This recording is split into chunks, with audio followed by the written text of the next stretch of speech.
Rafale ஒப்பந்தம் தொடர்பான மறுசீராய்வு மனுவை உச்சநீதிமன்றம் விசாரணைக்கு ஏற்ற நிலையில் அது பற்றி காங்கிரஸ் தலைவர் ராகுல் தெரிவித்த கருத்துக்கள் உச்சநீதிமன்ற அவமதிப்புக்கு இணையானவை என மத்திய அமைச்சர் நிர்மலா சீதாராமன் கண்டனம் தெரிவித்துள்ளார். அது பற்றிய விவரங்களை இனி பார்க்கலாம்.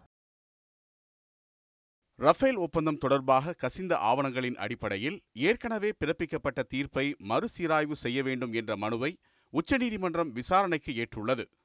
இது பற்றி காங்கிரஸ் தலைவர் ராகுல் காந்தி செய்தியாளர்களிடம் தெரிவித்த கருத்தில், காவலன் என்று தன்னைத்தானே கூறிக்கொள்பவரே திருடியிருக்கிறார் என தேசமே கூறிவரும் நிலையில் உச்சநீதிமன்றம் தனது முடிவை அறிவித்துள்ளதற்கு நன்றி தெரிவித்துக் கொள்வதாக குறிப்பிட்டார். மேலும் முந்தைய தீர்ப்பின் மூலம் ஊழல் நடைபெறவில்லை என பிரதமர் மோடி கூறிய நிலையில் தற்போதைய தீர்ப்பு ரஃபேல் ஒப்பந்தத்தில் ஊழல் நடந்திருப்பதை உறுதிப்படுத்துவது போல் உள்ளது என்றும் ராகுல் தெரிவித்தார்.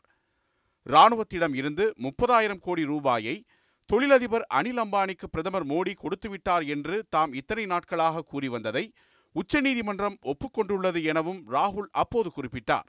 ராகுல் காந்தியின் கருத்துக்கள் உச்சநீதிமன்ற அவமதிப்புக்கு நிகரானவை என மத்திய பாதுகாப்புத்துறை அமைச்சர் நிர்மலா சீதாராமன் கண்டனம் தெரிவித்துள்ளார்.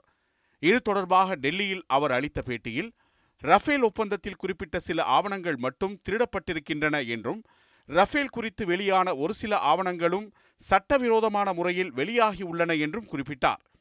மேலும் காங்கிரஸ் தலைவர் ராகுல் காந்தி இந்த ஆவணங்களில் பாதியை கூட படித்திருக்க மாட்டார் என்றும், அதற்குள் ஏதோ முழு தீர்ப்பு வந்துவிட்டது போல பேசுகிறார் என்றும் நிர்மலா விமர்சித்தார். அதேபோல் காவலாளிதான் திருடன் என்று நீதிமன்றமே கூறிவிட்டதாக ராகுல் காந்தி கூறுவது உச்சநீதிமன்றத்தை அவமதிக்கும் செயல் என்றும் நிர்மலா சீதாராமன் தெரிவித்தார். இதனிடையே ரஃபேல் போர் விமானம் கொள்முதல் ஒப்பந்தம் பற்றி விசாரிக்கப்படும் என உச்சநீதிமன்றம் பிறப்பித்துள்ள தீர்ப்பு முக்கியத்துவம் வாய்ந்தது என மார்க்சிஸ்ட் கம்யூனிஸ்ட் கட்சியின் அகில இந்திய பொதுச் செயலாளர் சீதாராம் யெச்சூரி தெரிவித்துள்ளார்.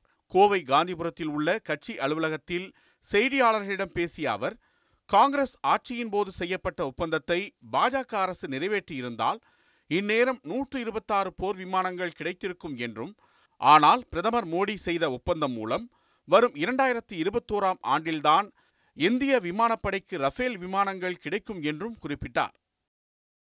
செய்திப்பிரிவு நியூஸ் 7 தமிழ், சென்னை.